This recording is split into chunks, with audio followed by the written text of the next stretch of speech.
बिस्मिल्लाहिर्रहमानिर्रहीम। अस्सलाम वालेकुम व्यूवर्स, मेरा नाम डॉक्टर अमरीन फ़रहान है। मैं ऑर्थोपेडिक कंसल्टेंट हूँ।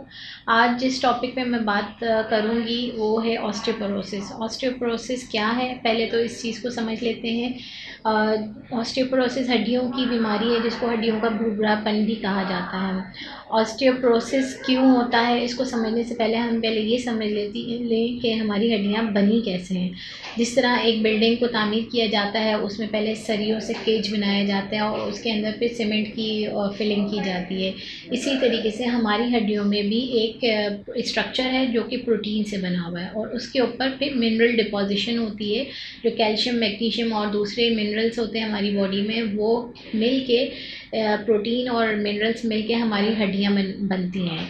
और ऑस्टियोपोरोसिस क्या चीज़ है? ऑस्टियोपोरोसिस में ये मिनरल्स कम हो जाते हैं, मिनरल डिपॉजिशन कम हो जाती है।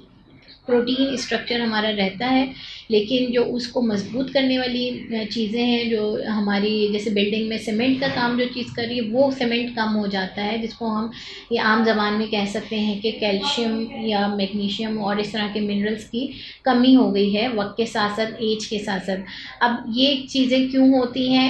ज़्यादातर ख़वातीन इससे मुतासर होती हैं उम्र के साथ साथ। जब ख़वातीन के हार्मोन्स ख़त्म हो जाते हैं तो उसमें कैल्शियम का स्टे रुक जाता है, कैल्शियम डैमेज, बोन्स डैमेज ज़्यादा हो रही होती हैं और बनना कम हो जाती हैं। तो ये जो बैलेंस एक है कि नई बोन बनना और पुरानी बोन ख़त्म होना, ये बैलेंस आउट हो जाता है। बोन जो नई बन रही है वो कम बनती है, जिसकी वजह से वो आहिस्ता आहिस्ता वीक होना शुरू हो जाती हैं और उस एक स्टेज ऐसी आती है कि उसमें फिर फ्रैक्चर्स होना शुरू हो जाते हैं। इसको हम हड्डियों का भुरभुरापन या ऑस्टियोपोरोसिस कहते हैं।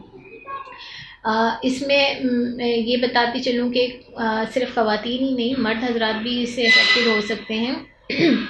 ज़्यादातर मर्द हज़रात जो 60 प्लस की एज के हैं उनमें, और ख़वातीन जो 40 प्लस की एज की हैं उनमें ये चीज़ें कॉमन हैं। और वक्त के साथ साथ जैसे जैसे एज बढ़ती जाती है ये चीज़ कॉमन हो जाती है और एक स्टेज ऐसी आती है कि उसमें मर्द और ख़वातीन दोनों में इस चीज़ का रेशियो बराबर हो जाता है।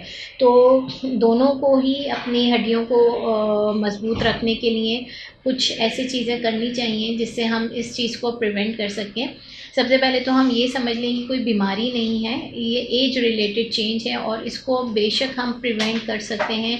ऑस्टियोपोरोसिस को हम रोक सकते हैं और हम अपनी हड्डियों को एक मजबूती दे सकते हैं जिससे कि फ्रैक्चर्स का रेशियो कम हो जाए। और